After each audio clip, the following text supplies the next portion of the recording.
Okay, I'm gonna talk to you about my rental property in Chandler, Arizona. So when I first spoke with the seller, he was a tired landlord. He's had the rental property for a long time. The rental property was trashed. It looked horrible. It needed to be cleaned up, broken windows, garage door didn't work, needed new flooring, needed new paint, everything. The homeowner was a savvy investor. He knew his numbers, he knew what the property is worth, and he really wasn't gonna budge. So if the property was totally fixed up, it was probably worth about $200,000 to $210,000 at the absolute top, probably $200,000. It's probably, at the time I negotiated, it was the ARV was $200,000. Okay, he wanted, his asking was $180,000. Okay, he owed $30,000.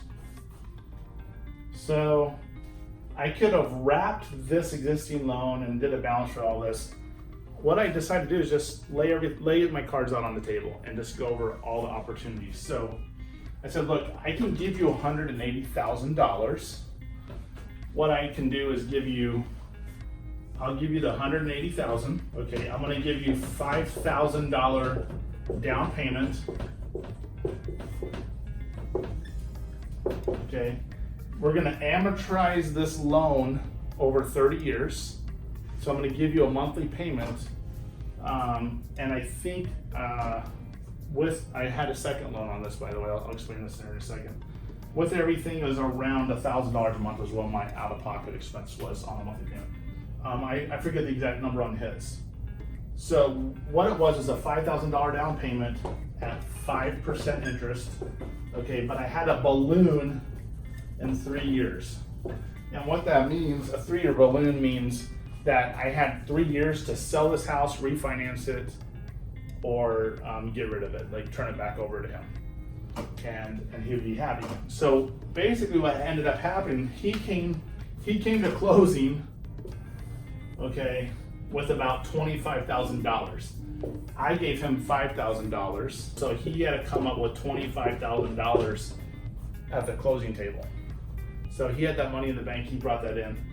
And so what we did is we started this new loan, okay, for $180,000 at 5% interest.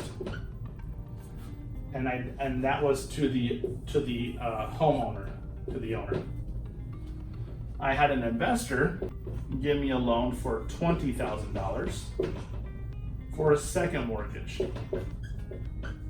Okay. And then what I did with that is I took $5,000, okay, and I gave him the down payment, and that left me with $15,000 to fix up the house, to renovate it and everything.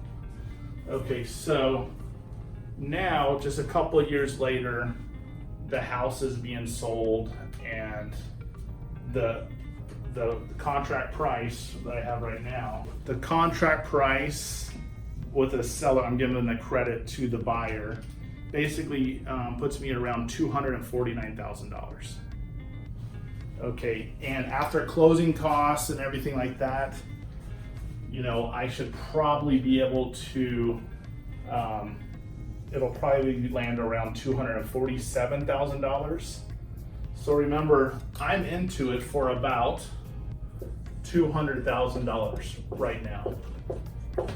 Okay, I'm selling it for 200 and let's say I'm gonna net 247 on this. That leaves me a profit of 47,000 if everything goes right.